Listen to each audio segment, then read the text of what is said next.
आगे बढ़ते हैं। बड़ी खबर मिल रही है, नई सरकार में सियासी नियुक्तियों की राह खुल गई है। बोर्ड आयोगों में अध्यक्षों, उपाध्यक्ष सदस्यों की सेवाओं को समाप्त किया है।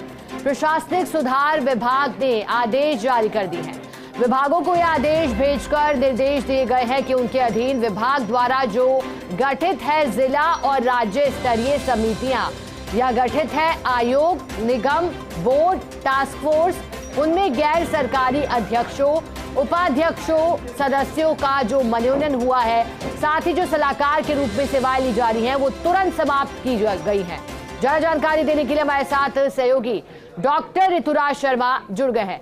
ऋतुराज जी, हालांकि ये एक सामान्य प्रक्रिया है, जब नई सरकार आती है तो फिर इस तरह से नियुक्तियां होती हैं नई, और जो पहले अध्यक्ष होते हैं उनको हटाया जाता है, समाप्त की जाती है सेवा। लेकिन कब तक लगता है ये सियासी नियुक्तियां हो पाएंगी? अब देखिए, अब चूंकि ये मान सकते हैं कि जो प्रशासनिक तरीके की जो अड़चन है वो यहाँ पर जो है वो राह खोल दी गई है, क्योंकि ये आदेश साफ तौर पर ये कहता है कि जो भी अभी बोर्ड आयोग जो कार्यरत हैं उनमें जो सदस्य हैं, जो अध्यक्ष हैं, जो उपाध्यक्ष हैं, जिनका मनोनयन पिछली सरकार में हुआ था, वो अब अपनी सेवाएं समाप्त मानी जाएंगी। उनके तुरंत प्रभाव से ये मान सकते हैं कि एक लाइन के आदेश से ये सेवाएं समाप्त हो जाएंगी, और इसके साथ ही वो उनका बोर्ड आयोग नए सिरे से गठन की प्रक्रिया शुरू होने वाली है। वहीं इस आदेश में खास बात यह भी है कि जो विभागों में ये भी कहा गया है कि जो संवैधानिक, जिनका वैधानिक दृष्टि से निरस्त नहीं किया जाता, जो ऐसे कुछ प्रकरण होते हैं, ऐसे कुछ मामले होते हैं, तो अगर ऐसा होता है तो उनका भी मुख्यमंत्री कार्यालय के स्तर पर ही निर्णय किया जाएगा। इसलिए उसकी पत्रावली भी नियम सहित भेजने के यहाँ पे निर्देश दिए गए हैं। इसका मायने ये है कि जो अन्य तरह की जहाँ पर अड़चनें होती हैं कि निर्णय लेने में, जहाँ बोर्ड एक वैधानिक दर्जा प्राप्त है, निगम को वैधानिक दर्जा प्राप्त है, जिसको जो सरकार की ओर से नियंत्रण नहीं हो सकता, उनकी भी पत्रावलियां सीएमओ के द्वारा देखी जाएंगी और उनमें जो भी नियम पूर्वक कार्यवाही हो सकती है सरकार के द्वारा वह की जाएगी।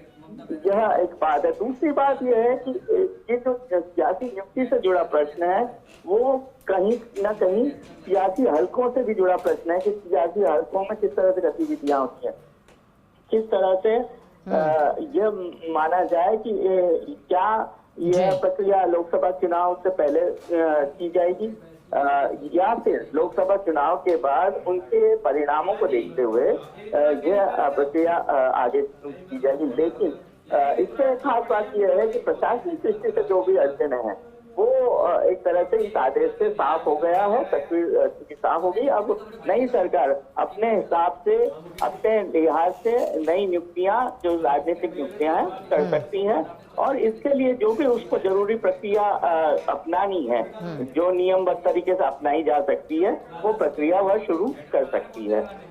यह बहुत जल्दी ही हम मान सकते हैं कि पहले तो जो गठन होना है वो मंत्रिमंडल का गठन विधिवत रूप से होना है। इसके बाद जो इन्हें विभाग दिए जाने हैं वो होना है।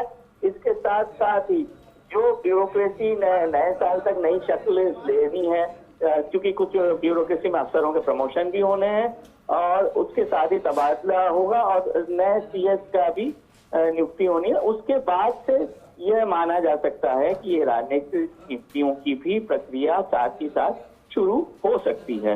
बहरहाल इससे लेकर पार्टी स्तर पर, बीजेपी के स्तर पर भी अलग तरह की हलचलें शुरू हो जाएंगी, और ये माना जाएगा कि मल मास के बाद इन कार्यवाहियों को, इन प्रक्रियाओं को अंजाम देने की कोशिश की जाएगी। ठीक है ऋतुराज जी, बहुत शुक्रिया आपका साथ जुड़ने के लिए जानकारी।